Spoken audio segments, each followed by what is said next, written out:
in place before this consultation by the political class comes calling? How important is that articulation of the interests of the people?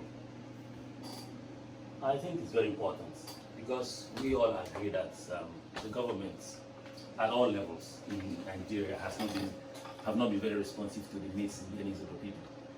And that's because we have a political system that was designed by the elites to favor the elites.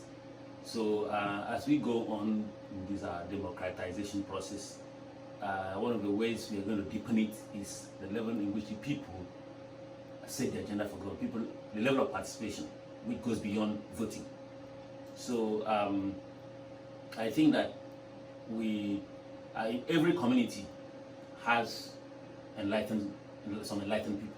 Yeah, even though we have a large literate population in the country, every community has some enlightened people that can articulate issues, they know what is really, the problems affecting their communities, so they can come forward and be able to articulate these issues. Now, if Akwa Ibom people, you were to come together, the whole of Akwa Ibom, to articulate issues, I think we will all agree that our government henceforth should stop investing state funds in the white elephant projects. We have a lot of them scattered across the state, which in fact I was doing an analysis, and it's got that the last administration and the current one have flushed roughly 500 billion naira down the drain, building projects that have little impact on the lives of the citizens. Now, consider the opportunity cost of 500 billion naira in terms of agriculture, education, and maybe science and technology. The state would have been transformed.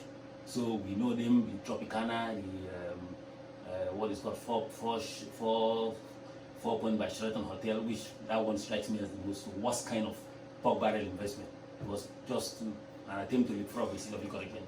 So when all those bike men, anytime I pass Ikorekwen, when I see those commercial motorcycles garage there, and I say, and okay, fine, this beautifies the skyline of Ikorekwen. What else does it do to the life of the people?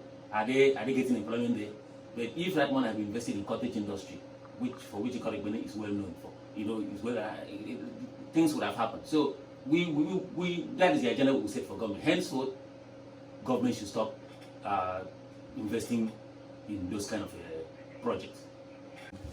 In the 80s and 90s, we used to have potable water in my village. Somewhere, one small village, somewhere in 18 and local government. In fact, the whole of 18 urban had pipe-borne water.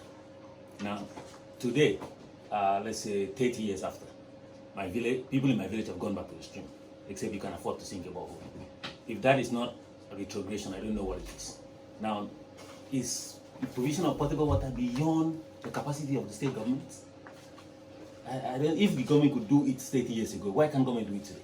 I know that the administration of Government Victor had a program, the water supply scheme, that was sponsored by the African Development Bank, that was supposed to supply water to 80% of Akwa Ibom State, potable water. And then that project, all that was needed to complete that project was just 6 billion.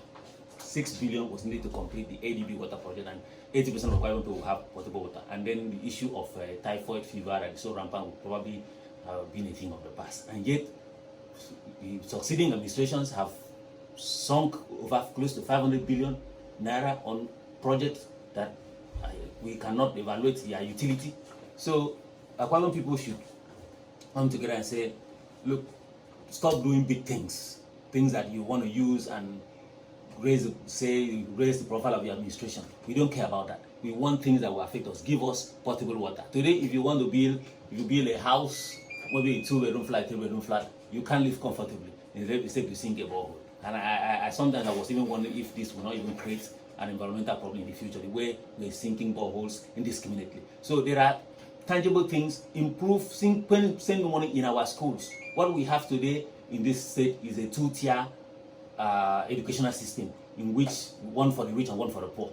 Okay, the kids coming out from public primary schools can barely read and write and compete, but their colleagues in the other schools, the private schools, are geniuses because of the quality of learning that they are. So we don't want to see this. We want to see an improved educational system. We want to see an improved health system. We want to see things that government can. I don't expect government to give us state powers because that is beyond.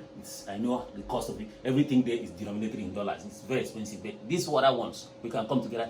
Let's start with this. Let's invest more in agriculture. Our local government should have been entire local government should have been involved in plantation agriculture. Not what we don't even know what they are doing if we even have local governments at all. So we should want to come down to the nitty-gritty that look, government should do things that create impact on people, on the lives of the people, not what you call 21-story building, and we don't even know when if the project will ever be, So thank you.